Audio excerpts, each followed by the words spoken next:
Before we get into the review for the Viltrox lens, let me tell you that I'm planning on a photography livestream workshop for free for beginners and intermediates sometime in December. The updates will be posted in the community page here and in my Facebook page. Links are in the description down below. Feel free to join and get started with knowing the unknowns. Now let's jump into the review. For full disclosure, Viltrox invited me for their photography workshop and I had limited time to play with their lenses hands-on. I intend to make unbiased reviews for all the lenses I played with during that event. So stay tuned to the channel for those reviews. This video is not being sponsored by anyone. Alissa and I took care of all the expenses incurred. Viltrox neither got to see this video before its release nor did they ask me to make favorable reviews. So here is my honest review. Welcome back to my video, my internet friends. This is not Jay from Viltrox. Yeah, in today's video we are going to introduce the 135mm f1.8 from Viltrox. Yeah, the honking piece of glass which can make some amazing photos with minimal optical flaws. But who cares about optical flaws? We keep the fitness of photographers as a center point. And that's why we make all of our lenses freaking heavy. Yeah, right from the f1.2 primes for APS-C, the Lab series now is setting new bars for the weight standards of the lens. We are trying to make lenses as heavy as this 2 kg glass, but unfortunately we can only go up to 1.2 kgs. We want our photographers to be fit and to photograph and to be playful, and that's why we have a LED screen on a lens.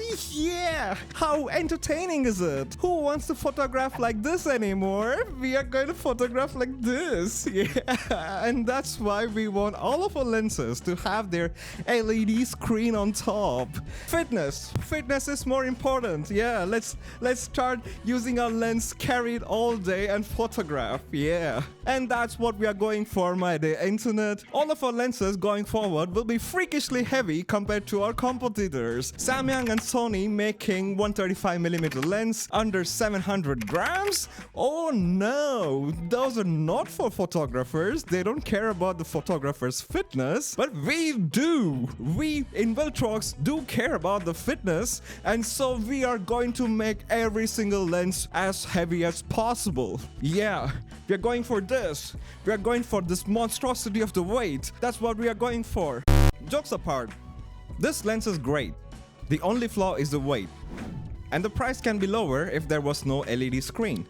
I don't think many people will use the LED screen at all, because photographers think about getting their subject in focus. When it comes to autofocus, the Sony G Master lenses perform much better. It is not definitely on par with the G Master lens. As you can see in the samples, I get the contact lens of the models in focus every single time with the 70 to 200mm lens, but I cannot get that in focus with the 135mm f1.8 lens. It is focusing on the eye but not on the eyeballs. So focus is not that accurate as compared to the G Master lens, but it's definitely usable, no doubt about it. The optical flaws are minimal. I haven't checked all of them. There are several other videos making those comparisons, but for this video, I want to emphasize on the point that this is heavy. I don't think this is made for anybody, and I'm not gonna recommend this to anybody. So keep that in mind. If fitness is your priority, go ahead with this lens. If the performance is the priority, then go for Samyang or Sony lens.